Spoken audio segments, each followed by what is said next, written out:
మావా నాకు డౌట్ మావా, అసలు ఒక కంట్రీ యొక్క డెవలప్మెంట్ దేని మీద డిపెండ్ అయి ఉంటదంటావు? ఖచ్చితంగా అది గవర్నమెంట్ చేసే పాలసీస్ ని బట్టే.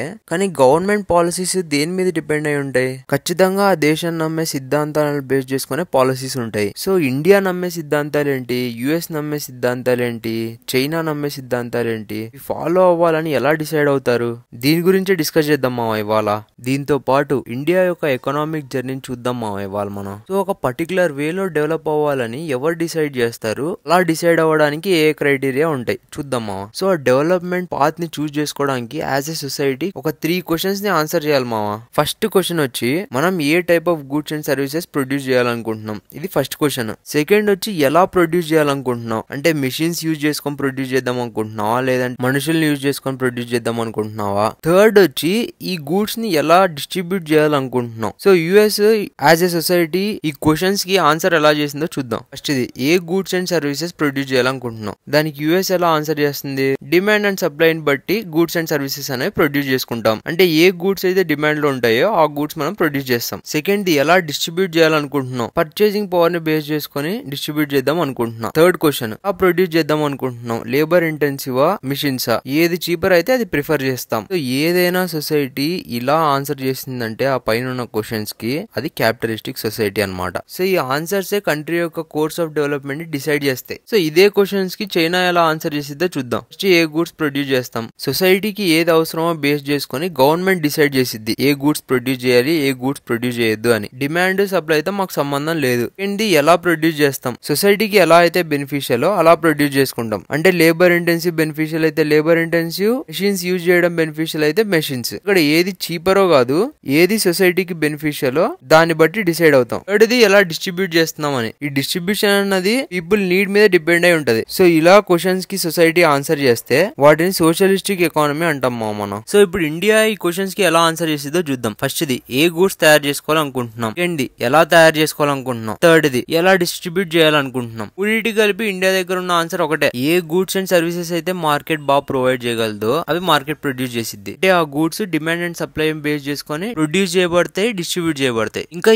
ఏ గూడ్స్ అయితే ఎసెన్షియల్, మార్కెట్స్ ఏవైతే ప్రొడ్యూస్ చేయడం ఫెయిల్ అవుతాయో ఆ goods and services government produce చేసిద్ది, డిస్ట్రిబ్యూట్ చేసిద్ది. సో ఇలా సొసైటీ ఆన్సర్ చేస్తే పైన క్వశ్చన్స్ కి వాటినే మిక్స్డ్ ఎకానమీస్ అంటారు. So India choose the mixed economy path. So mixed economy అన్న పాత్ ని చూస్ చేసుకుని ఇండియా యొక్క డెవలప్మెంటల్ జర్నీ ఎలా ఉందో ఇప్పుడు చూద్దాం. ఇండియన్ ఎకనామిక్ జర్నీ అన్నది 1947 నుంచి స్టార్ట్ అయింది మనకి. మనం మిక్స్డ్ ఎకానమీ పాత్ ని ఎందుకు తీసుకున్నామంటే క్యాపిటలిస్ట్, సోషలిస్ట్ రెండు ఎక్స్ట్రీమ్ పాత్సే. సో మనం ఆ రెండిట్లోంచి బెస్ట్ తీసుకొని మిక్స్డ్ ఎకానమీ అన్నది తీసుకొచ్చుకున్నాం. 1947 టైంలో మాత్రం we are slightly tilted towards socialistic principles. అంటే అప్పుడున్న పరిస్థితికి గవర్నమెంట్ రోల్ ఎక్కువ ఉండడం అన్నది అవసరం. మన జర్నీలో 1950 నుంచి 1990 వరకు ఒక పార్ట్, 1990 నుంచి ప్రెసెంట్ వరకు ఇంకో పార్ట్. సో ఫస్ట్ 1950 నుంచి 1990 దాకా ఏం జరిగింది, 1950 నుంచి 1990 దాకా మన డెవలప్మెంట్ అన్నది ప్రైమరీగా 5 year ప్లాన్స్ బేస్ చేసుకుని ఉండేదన్నమాట. ప్లాన్ అన్నది మనం జనరల్ గా ఎందుకు వేసుకుంటాం, ఏదో ఒక టాస్క్ ని అకంప్లిష్ చేయడానికి. సో ఈ 5 year ప్లాన్స్ యూజ్ చేసుకుని ఇండియా ఏం సాధించాలనుకుంటుందంటే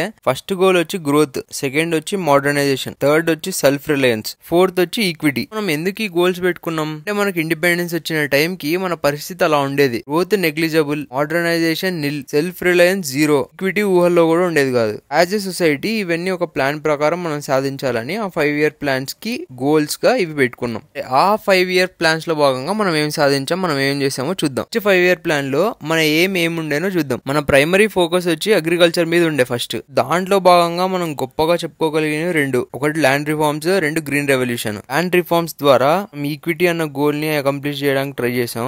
గ్రీన్ రెవల్యూషన్ ద్వారా సెల్ఫ్ రిలయన్స్ అన్న గోల్ ని అకంప్లిష్ చేయడానికి మనం ట్రై చేసాం. సో ఇండస్ట్రీస్ వైజ్ మనం 5 year ప్లాన్స్ లో ఏం అకంప్లిష్ చేసామో చూద్దాం ఇప్పుడు. ఇందులో భాగంగా గవర్నమెంట్ తీసుకొచ్చిన పాలసీ ఇండస్ట్రియల్ పాలసీ రెజల్యూషన్ 1956. దీంట్లో భాగంగా ఇండస్ట్రీస్ ని 3 types గా మనం డివైడ్ చేసాం అనమాట. ఒకటి industries exclusively own by government, second వచ్చి ప్రైవేట్ సెక్టర్ కూడా ఇన్వాల్వ్ అవ్వచ్చు, కానీ గవర్నమెంట్ పార్ట్ అన్నది ఇంకా ఎక్కువగానే ఉంటది. థర్డ్ వచ్చి కంప్లీట్ గా ప్రైవేట్ సెక్టర్. సో ఈ పాలసీలో భాగంగా గవర్నమెంట్ అన్నది ప్రైవేట్ సెక్టర్ ని లైసెన్సింగ్ సిస్టమ్ తో రెగ్యులేట్ చేస్తూ ఉండేదన్నమాట.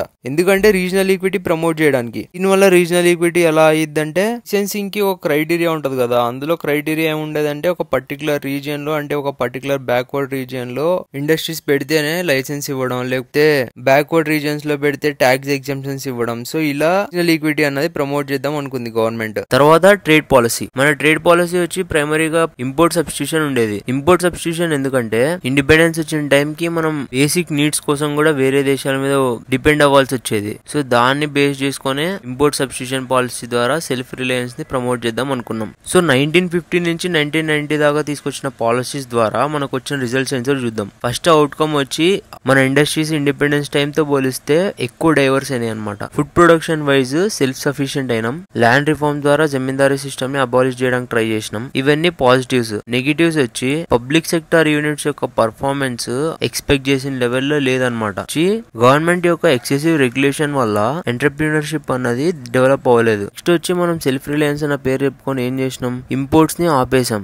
సో ఇక్కడ డొమెస్టిక్ గా ఎంత ప్రొడ్యూస్ చేస్తే, ఎలాంటి గూడ్ ప్రొడ్యూస్ చేస్తే అలాంటిదే మనం కొనుక్కునే వాళ్ళం. కాంపిటీషన్ అన్నది లేకపోవడం వల్ల గూడ్స్ అండ్ సర్వీసెస్ యొక్క క్వాలిటీ పడిపోయింది దీనివల్ల. నెక్స్ట్ 1991 లో మనకి ఎకనామిక్ క్రైసిస్ వచ్చినాయి. అసలు ఎకనామిక్ క్రైసిస్ రావడానికి కారణాలు ఏంటి, దాని తర్వాత ఏం జరిగింది నెక్స్ట్ వీడియోలో చూద్దాం. లైక్ చేసి సబ్స్క్రైబ్ చేసుకోమా ప్లీజ్.